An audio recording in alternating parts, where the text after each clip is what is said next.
Welcome to the FNO InsureTech podcast, a place where movers and shakers from all points within the insurance ecosystem gather and discuss all things InsureTech. We talk about how technology and innovation are affecting and driving change in the industry. Here are your hosts, Lee Boyd and Rob Beller. Hey, podcast world. We are here today in Orlando, Florida, aren't we, Lee? We are. We're here in Orlando, Florida. And not only are we in Orlando, Florida, we are there together, which doesn't usually happen, right? No, like 5 or 6 times. Is it that few times that we've been in this same place Maybe. To do a podcast? Yeah, I'm thinking out loud here. I think it's maybe 5 or 6 times. Isn't technology amazing? I know. Everyone who listens thinks that we're in the same room. I know, because we kind of have that kind of relationship, right? Yeah, we're close like that. We're close like that. Well, we are here today in Orlando, Florida at the Access Conference. If you've never heard of that, it is a conference put on by Alacrity, by our employer, Right. focused on MRP and MRP managed repair program, Yeah. and managed repair contractors and customers. And there was noise in the background because we have a bunch of people in our room. We're having a little party. We're having a party. We're having a podcast party. There it is. We're having a podcast party. And as you might have guessed, Dr. Young is here. She is here. She's ready for it. A woman never of a few words, and She is ready. Or hoots or hollers. And so we've invited a bunch of people up to our room today to talk about MRP Yeah. technology. Yeah. What is it? Because we know that there's a lot of our listeners who don't know what managed repair is necessarily. Yeah, we're going to talk about how far this whole network thing has come, how far technology has come, ways to improve customer service, and how insurers are using it. Right, and how carriers approach it and look at it. We know that there are InsureTechs that are very involved in the managed repair space. Yeah. And there are many InsureTechs who have absolutely nothing to do with it whatsoever. It's certainly part of the claims equation. It is. It's part of the claims, the homeowner Property side. claims. Yeah. So Property it's claims. a niche that we're talking about today, but it's a niche that many of our listeners are a part of. Right. And much to our surprise, there's well over 1,000 people here at this conference. Yes, it is a lot of people. So it's obviously something that's important to a lot of people in our industry. Yeah. So we thought, hey, what the heck? Let's talk about it. What the heck? And hey, Dr. Theresa Young's here. Yeah, we got to get her on the podcast. So Stephen Gregory's here. Stephen Gregory, both with us for the second time then. Mm-hmm. Stephen, who is with Tower Hill here in Florida, Yeah. and Dr. Theresa Young from CSAA are joining us for a contractor perspective. And then we have John Miko, who's the Chief Strategy and Innovation Officer at Alacrity, one of our coworkers, and a longtime MRP executive. Yeah. Who will be on to give us that perspective as providers. And then Scott Severe. Scott Severe with a super long title from CoreLogic Protect. From CoreLogic, formerly of Nextgear. Yeah. And Who is, I just have to say, one of my favorite people in the industry. I thought I was one of your favorite people. He is one of my very favorite people in the industry. Yeah, see how quickly you can fall, folks? I am so With happy your that voice. Scott's here. I'm happy everyone's here, but this is Scott's first time. Whatever. Now that Scott's I'm hurt, first time. Now that I'm hurt, we're going to stop talking and we're Yeah. going to get to our episode with Scott Severe, John Miko, Stephen Gregory, Theresa Young to talk about MRP technology and where we're at today. And so without further ado, let's do it. Let's do it. Hey, everybody. We are here with our first guest today. As always a special guest on our podcast. Yes, We had to come all the way to Florida. we did. We had to come all the way to Florida to get our hands on Dr.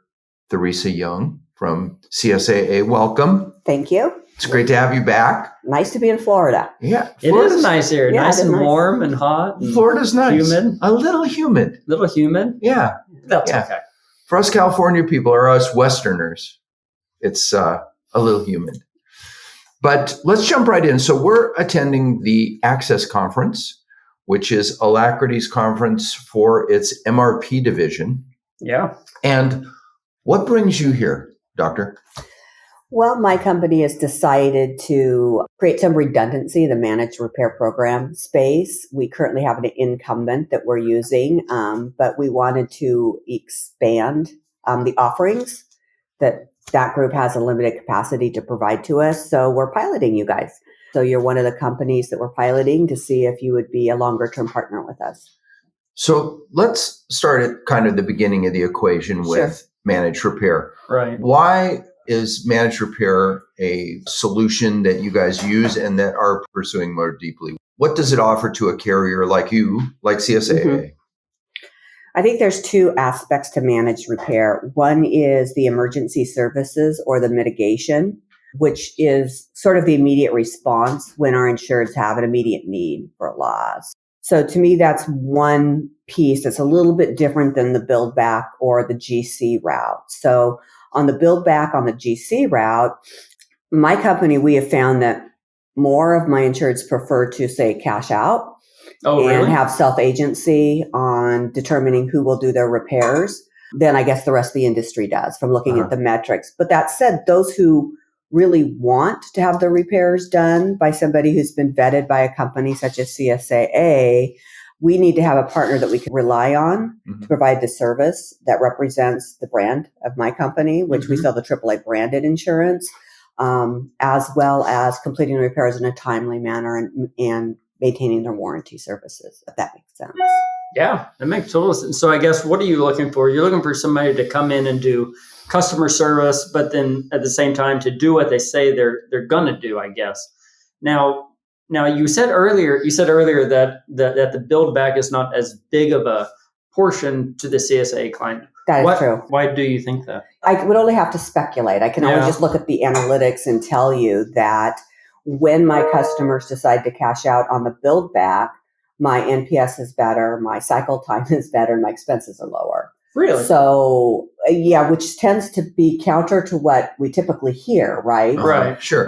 And so I don't know if it's just the unique niche to my population of insureds or if the others aren't actually looking at the analytics and seeing where it is.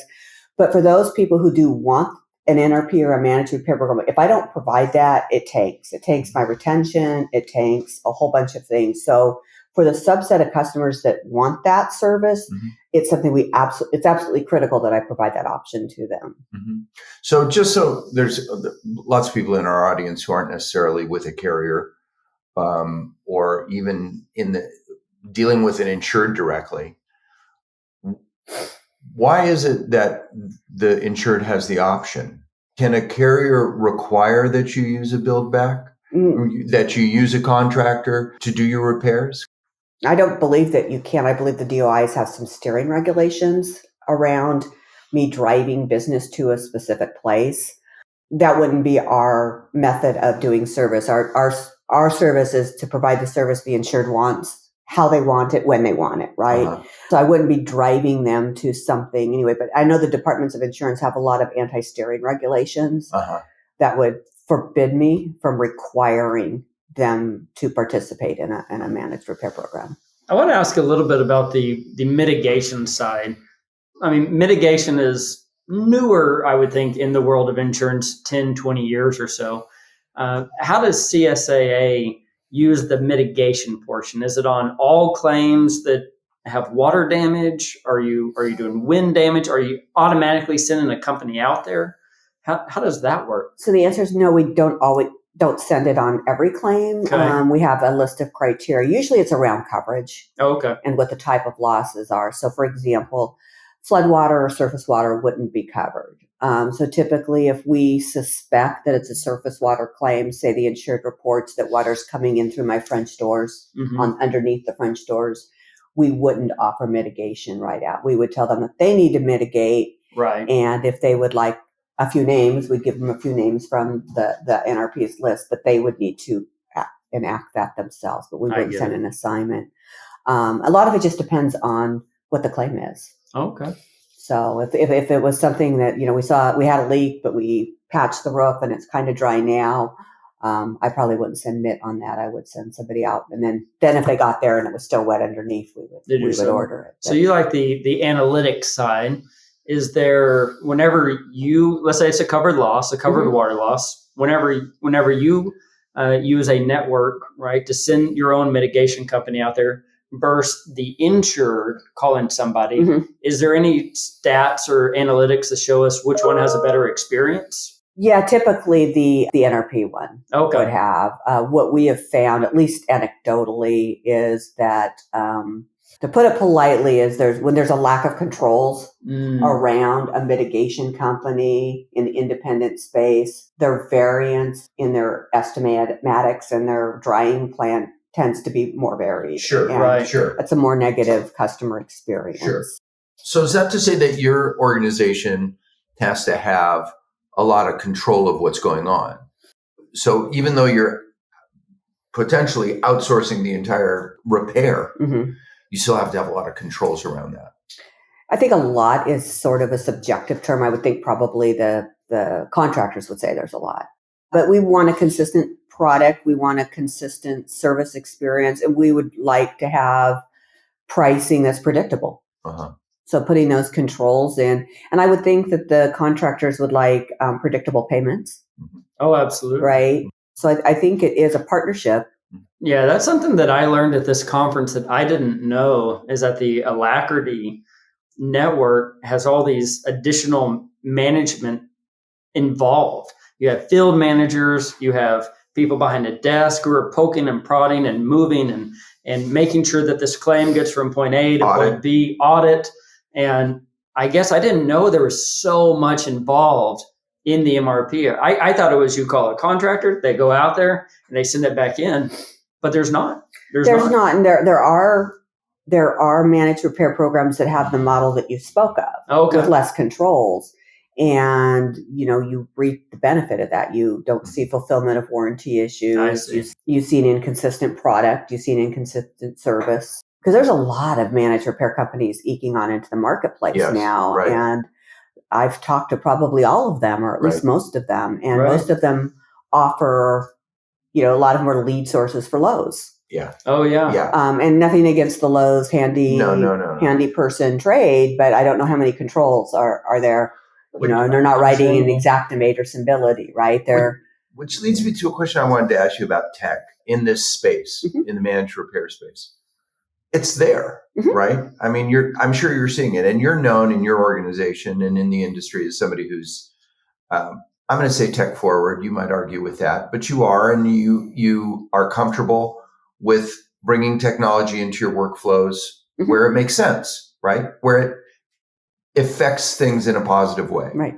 So can you talk at all about the tech that you're seeing or that you've experienced on this side, and how that's playing a role in something as kind of basic as, getting repairs? We're really taking a look at what is the viability of virtual inspections, and when is it a proper fit and when is it not a proper fit. I'm in the middle of doing a 3-month study where we have taken a group of adjusters that were desk adjusters, isolated them, gave them field work, and said you can only use virtual tools to adjudicate. Yeah. So we're letting those 400 and some claims age now, so we can get some idea of, were they successful, were they not successful, which were more successful, which were not, so we can work on routing work that might be routing work that the virtual inspections would be proper for, to a desk position where virtual wouldn't be, to a different place. But really taking a look at those virtual tools and see what types of claims make sense from actual doing claims and looking at the analytics, right? Where you don't need proximity, where you don't need a human in there. I think the challenge with the NRP, and it's not really a challenge, is you still need the human to go in and do the work, right? The drywall's not going to repair itself. Yeah, right. There is some nanotechnology coming, and homes are made of organic compounds, so there is a lot of hope that there might be self-healing walls in the future, but we're far away from that. But I think I think the NRP, where the managed repair programs would offer a lot of benefit, is on the underwriting side, to be honest, and on the retention side. What do you think on the underwriting side? So a lot of the pricing mechanisms that we use depend on how long has been repaired. Were there do we have the right coverage A? Do we have the right coverage B? I know we've gone in and we've done a repair. You guys are the eyes and the ears of us. If we could somehow take that information and feed it into our pricing and our underwriting mechanism, I think there could be a lift. The challenge I've got now is certain pricings rely on age of construction, age of roof, age of these things. And since I don't follow the repairs to the end, I don't know if those repairs were done. Right. If that makes sense. Right. We're using an NRP, then I would have clarity on whether those repairs are done. So I think that might be an avenue for the managed repair program to show a benefit to an organization, particularly in single trades like roofing. I agree. Well, we are only going short today, Okay. but you're always somebody who we like to have on for a full episode. Yes. So I'm sure we'll have you back soon. Yes. But thanks for joining us. It's Thanks. always a pleasure to see you. Thank you. Thanks for being here. We have just welcomed Stephen Gregory from Tower Hill, Welcome, Vice Stephen. President of Claims at Tower Hill. Good afternoon, gentlemen. Did I get Good that title afternoon. right? Vice President of Claims? Yes, sir. Okay. Good job. Welcome. Welcome to Florida. Oh, wait. You live in Florida. Yeah, sure is hot here in Florida. Welcome to Florida from Yeah. Texas Yeah. and California. Yeah. It's not hot Where in it's also Texas. warm. Nah. Yeah. So jumping right in, we wanted to have you on today because one of the interesting things about Tower Hill is you guys use the heck out of managed repair at your company. What is it about managed repair that fits so well into your workflow and maybe into your circumstance with Florida? We like to offer the best solution for the customers that fit their needs. So you can't use it for every claim, and some people just don't want to use it. But for the right customers that want to just have their home restored, that's what we like doing. It's a great service to them.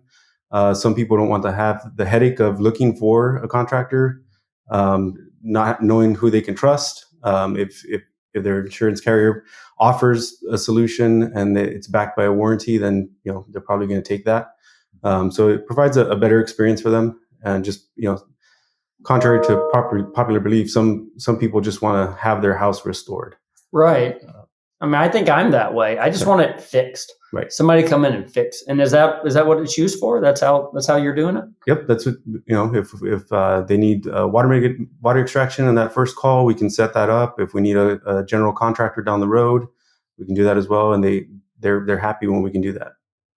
And it's very integrated into your workflow, right? I mean, you guys it's right there, right up front. Yes, from the first notice of loss, emergency services. It's not only water mitigation, but tarping of roofs, et cetera. Sure.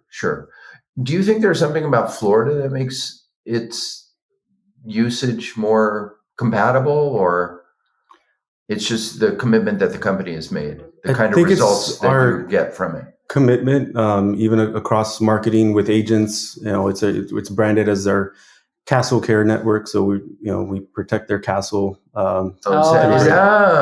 like because that. I've heard Castle Care before. Is that where it came from? Yep. Uh-huh. So all of our, if we don't offer it, we will get feedback from the agents that say, I talked to our customer, you didn't offer this Castle Care, so we have to make sure that we brand it properly at the first notice of loss. If we have somebody new that doesn't say Castle Care, they could offer a contractor or water extraction or roof tarping, but if we don't say Castle Care, they've learned to brand it that way. Okay. I like that. So what about the claims? You're a claims guy, right? Have you found a way to use either the mitigation or the repair side of a network to help settle claims quicker? Other than just taking care of customers and rebuilding their home, have you been able to take any of the measurements or photos to settle claims at the desk? Yes, we can. If water mitigation goes out, we can utilize their diagrams. They've told us essentially what's been removed, so we know what has to be put back. Also, if we send a field adjuster, write an estimate or desk adjust it, and someone disagrees with it because they have a contractor, then we can utilize our partners to go out and give us an estimate. Yeah. While they're there, they can sometimes the homeowner decide, I want to use this contractor instead of the other person. Right. Just giving them more options and helping us get aligned on the value. What happens whenever the insurer decides that they do want to get the water damage fixed, but they'd also like to move forward and get their bedroom repainted, right? Something that wasn't damaged.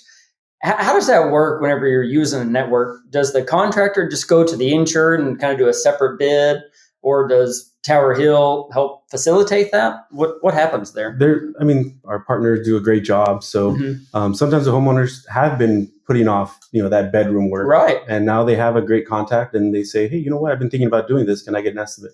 And that's completely separate from us, but is a benefit to them because now they have a reliable contractor there. And it is a benefit. I mean, I've been trying to get work done in my house and I've called 8 contractors and I can't get anybody to come back out and do it. Everybody's busy, jobs are bigger, but I would imagine using a network, finding somebody you trust, that's got to be a good way to go. Right. I mean, if somebody said, here's your network, use them, I would enjoy that. So last year you came, I think, to this conference for the first time. Yes. And I remember you saying that one of the things that really you had an epiphany that this is an opportunity to communicate with these contractors, right? To meet them and get to know them. Why would that matter? Because they enter our members, customers' houses as the representation of Tower Hill. And, where maybe in an auto space, you get an appraiser that might go see your car in a parking lot or you go to a repair facility, but we're entering the threshold of your house, valuables, family, etc. So it's important to get to know these people. They're taking care of our customers' most important assets. And you're having a session tomorrow, aren't you? Correct. And tell us about that. It's just this meet and greet session where our high-performing claim adjusters get to come and interact with our top-performing contractors, and we get to put a name with a face, ask questions if either party has any. Just a great networking event, and that way, if they ever run into any situations where they might have a question on building material or special handling that someone might need, they have a name and a reference of who they can contact. So Dr. Young mentioned about seeing more entrance into the MRP space from different directions. Are you seeing that as well? Or is that your experience as well? I mean, are you seeing like technology forward MRP providers coming? Well, tell us what you can about that. I mean, there's different trades and they're using different technologies so that you're getting not just water mitigation, not just general contractors, but specializing in some level of contents restoration and other specialty type things. But there are a lot of vendors trying new tools, technologies. I was just talking to one yesterday using camera system to capture the imagery inside, at the onset during water mitigation. In my current role in my prior company as well, I've leveraged the contractor network to try different tools and technologies. If we're slower to try them in-house with our claim staff or contracting or whatever, you can always partner with a good partner from the MRP, and they can try out stuff for you and give you feedback on what their techs think. What's the uptake on that? Do you find that the contractors are willing to do things like Hosta Lab, Planner, Matterport? Are they willing to try those things? Yes, majority of them are. Really? Do many of them already bring it to you and say, "Hey, we're already doing this. You want us to do it for you?" There are some that really? They've mentioned the Matterport. We do this, or whatever tool.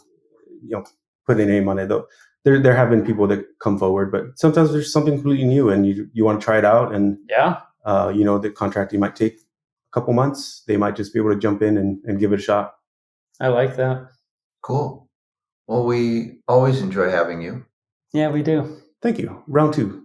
Short session. Round 2. Short session. You gotta get what you can on our podcast. You never know when you're going to get another invite.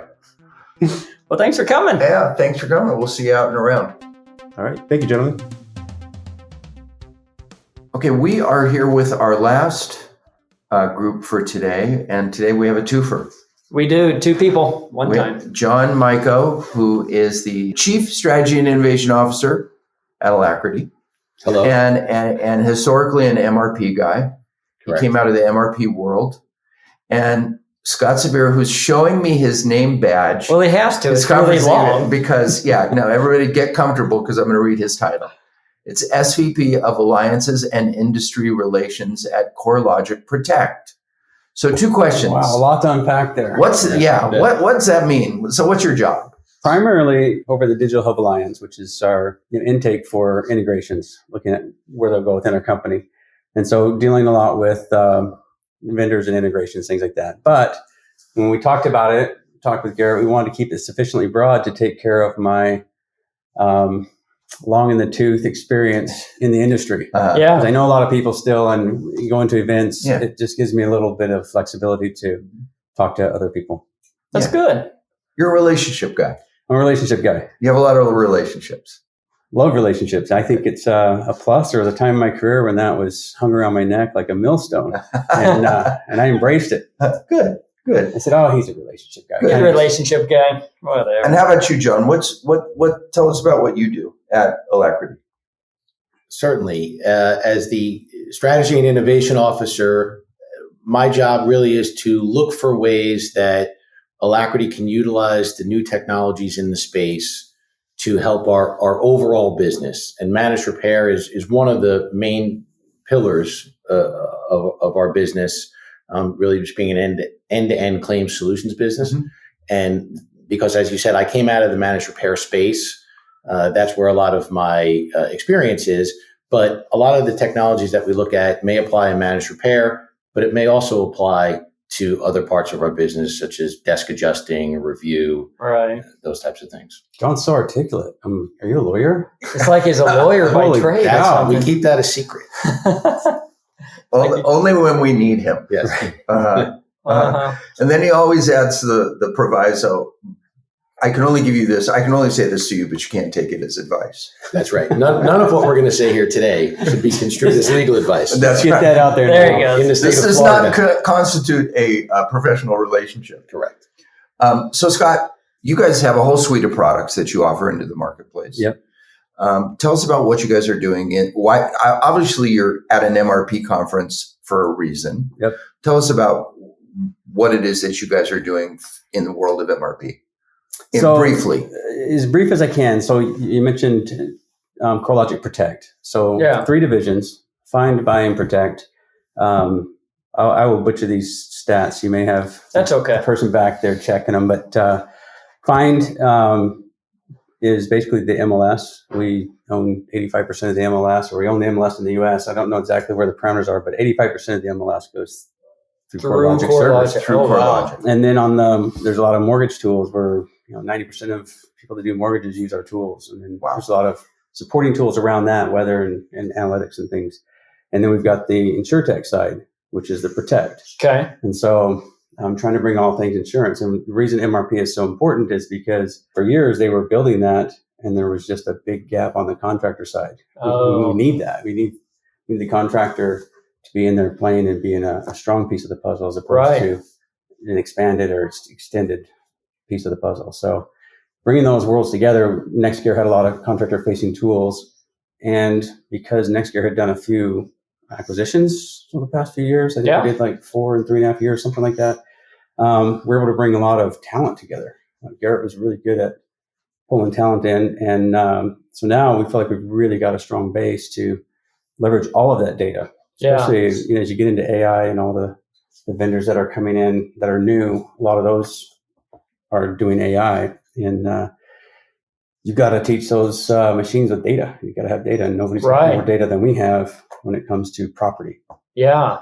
We were talking earlier today in the opening session, they were talking about kind of predictive analytics. How do we get smarter when we're deploying contractors to prepare? Is that something that CoreLogic does? Does CoreLogic help people know windstorms are going to be happening, or where contractors need to go? Softball. This is awesome. Yeah. So funny you should mention that. Good. We have extensive data and weather teams, and when you see a lot of the Weather Channel data, you'll see CoreLogic. I know it's a lot more now. You see CoreLogic name all over it. So we're really good there. We've got products like Notify, Dispatch that are moving up the stream quicker and quicker in the process to try to find out what's going on. We've had Reactor for quite a while that will tell you what's been hit. We've got products. Now, what is that one? Reactor? What is So it? Reactor tells you after storm went through, here's where the areas were likely hit. Oh, okay. So if you have a PIF count like carriers do, you can circle the spots where you need to get people out there Get the quickly. people out there. Okay. Well, now we've got Notify, which is before that. And so you can actually, as a carrier or anybody that's got a large customer base, you have to put the customer information in there, but Okay. it will actually look and say, okay, storms are 90% likely to hit your house. You should take cover. Wow. Send text message or however they've opted in. And so now you can give your insureds or your clients Preemptive warning. before, like, hey, it's getting serious. You might want to check for damage when you're done, that type of thing. Wow. That's really cool. And so getting in with the contractors, I mean, that's really, whenever I think of protect, a lot of times is the mitigation side, right? Yep. Protecting the home from further damages. Yep. And so I guess you use your tools, your estimating platform. What's the name of the estimating platform now?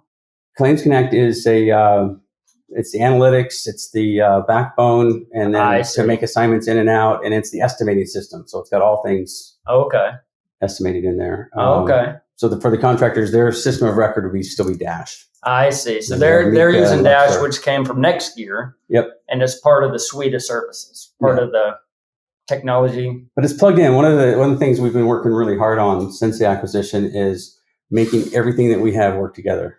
We did some informal surveys and some surveys asking our customers, hey, if we brought this feature, or if we did this thing, what would be the most important? And overwhelmingly, it was, I don't care about all the new tech. I want my tech to work great.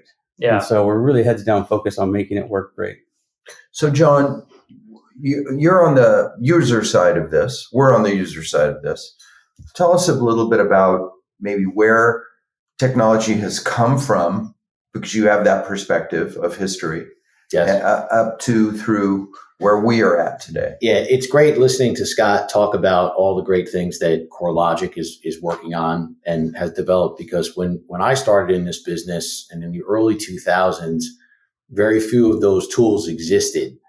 And at Alacrity, we had to build some of our own, because really what we were trying to do was match a contractor with a job, right? Okay. So that they the could right contractor, the right contractor based upon, location and their qualifications and the type of work that they did with, and insured in an area. And it was a benefit to the contractor because we could get them hooked up with good jobs. It's a benefit to the carrier. It's a benefit to the homeowner because they get a trusted contractor who we know does good work, because this isn't the only time we've ever seen them. Whereas for the homeowner, that may be the one time they ever deal with that contractor, because hopefully they don't regularly have losses at their house. Right. We built some internal systems that we could use to manage the work on our side. Mm-hmm. Now that CoreLogic has come along and we've got estimating platforms and there's review tools that they provide, we've been able to connect those systems through APIs so that we can exchange data in both directions with them to try to streamline the process a little bit for our contractors. So you asked about, can a contractor make an assignment or get an assignment, right? And there's a Dash tool that does that. And we connect with Claims Connect as well, so that we can we can alert our contractors that there are jobs available. They're still doing the work in the CoreLogic universe, but then they're interacting with us through our tools that connect with the CoreLogic tools. Mm-hmm. Oh, wow. Awesome. So what about, let's talk a little bit about the managed repair. I guess in my head, as an adjuster for many, many years, I didn't think that contractors were in Symbility as much as they were back in the day. But now I hear that's being used a lot. Is that right, Scott? I mean, do we have contractors writing estimates in the? Yeah, in fact, there's a bit of a gap in the industry that we're working tirelessly to try to figure out how we fill that gap, and we're working with partners as well. Yeah. So in the past, you'd have a contractor. Let's say they're a mid-range contractor doing, say, even $5 million. They're going to have like 30 people working for them. Right. They're going to have maybe 3 or 4 adjusters.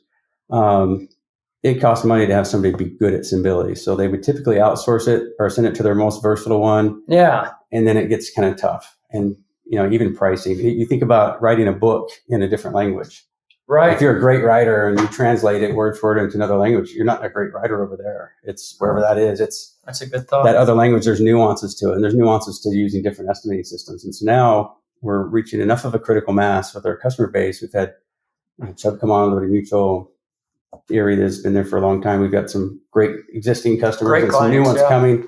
And there's some others that are yet to be named that we know are coming. And and that was not a tease. It was a bit of a tease. It was. Well, it's a little. Okay. Yeah. So I'm glad you did that. Thank you. But now, because there's enough of a critical mass, contractors are starting to say, okay, I've wanted competition.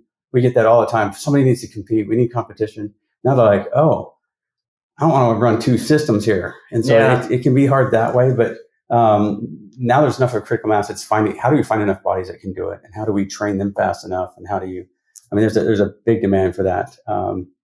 There's a company that does credentialing that we're working with, and they are all about how do we get more of our people up to speed on Claims Connect quickly. And so, Scott, your job is to get more people using CoreLogic products.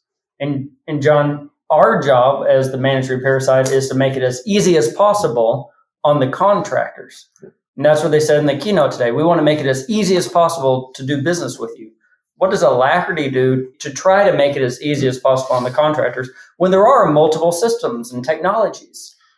We are fortunate in that we have a long history with CoreLogic and working with them in their systems. So within Alacrity itself, we have a good knowledge base of the Claims Connect platform, for example, and the Miko platform. And we partner with them to help provide that training to our contractors. So we have tools, the contractors on our network, we have regional field managers that communicate on a local level with those contractors.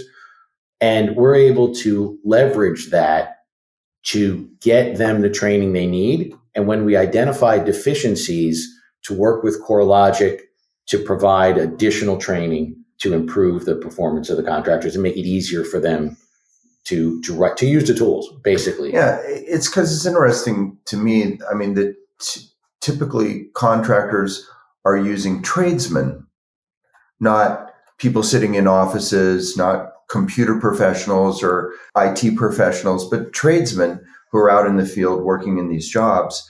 How do you get them involved? That must be challenging. Yeah, it's really been an evolution in the industry. And even from early on, a contractor went into business as a contractor because they want to fix people's homes. That's what they want to do. Right. And they're builders. They're builders. And we have asked them to take on some additional burdens, right? Office work, technology, and that's where the industry is going. That's just the way the world works now. Right.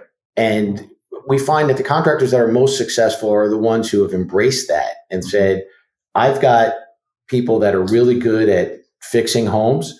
And now, because it's so important, I've got people that are experts in Claims Connect, and they can write an estimate quickly and get that done. So rather than having the same person doing both jobs, they've got somebody who specializes in the technology side of it.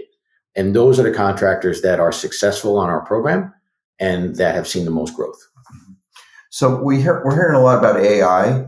Yep. And all enjoying using different chat tools and whatnot. And so AI, I'm sure, is on the roadmap here relative to MRP, right? Can you talk a little bit about how you guys are thinking about its application in this world? So a couple of things. There's so much. It's almost like trying to understand AI itself. It's just drinking from a fire hose, literally. So it's definitely changing things. But we have an AI strategy. Most companies do. With our strategy, we can't take 5 years to get there or 10 years to get there. It's got to happen quick. And that means partnering with people and being willing to share data. There's still security that you have to worry about. There's market conditions that you have to kind of think about. But for the most part, we're actively seeking partners and we're building our own. So we've got a kind of a hybrid strategy of how we attack AI, and how it specifically comes down to the MRP world is, as John was saying before, we've got to work together. And I don't know, in every company I've ever been in, and it's a lot, it's not a few. You're right. it's always when we do annual surveys and this and that, it always comes down to communication. It's one of the core principles. And as computers get better and stronger at doing things that computers do better than humans, humans got to get really good at doing the things that humans do better. Mm-hmm. So the soft skills, empathy, things like that. So training, there's lots of things, but most of it, I think right now is focused on how do we take the tech that we have that's available today, like room dimensioning. We've got a product called Floor Plan. Yeah. There's several other, we're working with probably 6 different vendors that can go in and get your room dimensions. Right.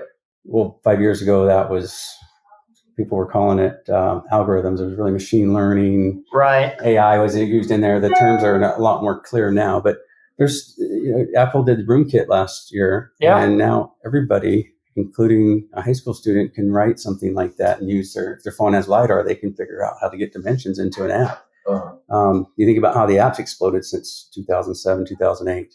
Yeah. They're everywhere. It's a massive change, and we're leveraging those. So our job is to stay ahead of the curve, find out what's going to be relevant soon so that we can take that and not try to confuse everybody with all the possibilities that are, yeah, because that's hard. I mean, you can throw it, and everyone has these ideas, but you've got to narrow it down. Yep. And almost take like an Apple approach and say, these are the things that you really need it for, right? Apple's good at saying, this is what you need. You might not want it. You might want all these other, but this is what it is. Well, and they're also good at saying, here's what you can have right now. And by the way, here's some stuff you can play with and get better. And so we're trying to take the approach of, let's narrow it down for the market and give them in pieces what we can. We announced a lot of stuff in our internet conference, and that's going out right now. Like a contractor can type in an address and they can have access to all the MLS data that we have. Which is awesome. Which was awesome. So they can find out how the property is. There's lots that you can learn from that. But the teams in the background are all working on what's the future. Right. What do we need? It's the Wayne Gretzky. Sorry. The quote about the hockey puck. It's just skate to where it's at. And that's getting a lot harder because the puck's moving fast. Right. Yeah, it is. But we're on it. It's our job to be on it. There's a lot of companies that are doing that. MRP, the contractors probably need to know, and the other people that work with the supply chain, Alacrity's all over it. Every company now, it's like they always said, everyone's in sales, everyone's in marketing, everyone's in AI. You got to find a way to make it, easy to use, palatable, and effective. John, in your role as somebody who has been in this a long time, what's exciting you about IA in the MRP space? Yeah, AI. So for AI, for us, the way we think about it is really there's 3 parts to it. What can we do at Alacrity can we leverage AI in our existing systems? And, Scott mentioned, we used to call them algorithms, right? We do have algorithms that do some things for us. Is there a way to make that more AI, right? Generative AI to improve our internal systems? And that's pretty a small part, really. Mm-hmm. Next is, what are the carriers doing with AI that we need to fit into? So as they adopt more artificial intelligence in their systems, how do we stay relevant in that world? Mm-hmm. And then the last and important part is, as CoreLogic and technology companies like that start to incorporate more AI into their systems, how do we leverage that to improve the services that we provide? So to be continued, basically. That's it. To be continued. That's right. We are a technology-enabled company. We're not a technology company, right? Uh-huh. So as these new technologies come on board, really, how do we take advantage of them? How do we leverage them? I like this conversation because as a TPA guy, as a third-party administrative guy, I think end-to-end. And I think for homeowners, how do we get this end-to-end of a claim handled quicker and better? And you have MRP, right? You have the mitigation, you have the managed repair, you have the technology. How do you get the technology all the way through to the seamless end-to-end process? I think it's going places. I think AI and partnerships and contractors and adjusters, it's all going to help make it better for the insured and for the carriers ultimately to have a better customer service experience. So I think conversations like this are great. And I think that the future is pretty bright. Yeah. Well, we thank both you guys for coming. Yeah, thanks, guys. Leaving, coming up here and spend a few minutes with us. Thanks a lot. Yeah, thanks for having us. Yeah, awesome. Thank you. So we hope that our little bit of a intro, refresher, or status on MRP was useful to you. I think it was. I think it was some great conversation. I learned some things today, but it's neat to get the different perspectives from users, network, and then technology. Did you learn that I don't know how to turn off the... Yeah, I'm sure all of our guests are like, why does Rob have so many dings and dangs going on and phone ringing? And it's not that I'm staring at the computer right now. Just close your email. Just close your email and it'll stop dinging, right? Stephen Gregory, as a longtime listener, has probably heard 400 emails pop up. Stephen, are you bothered by the dings and dangs that you hear? Yes. Yes, everyone is bothered by it. I'm not buying that at all. Everyone is true. thinking. Not true. Everyone is thinking. Just Well, see, there it is again. There it is. We're going to end this right now. We want to thank everybody for being with us, as always, for our producers who are out in Texas handling this remote recording. And until next time. Goodbye, everybody. Ding.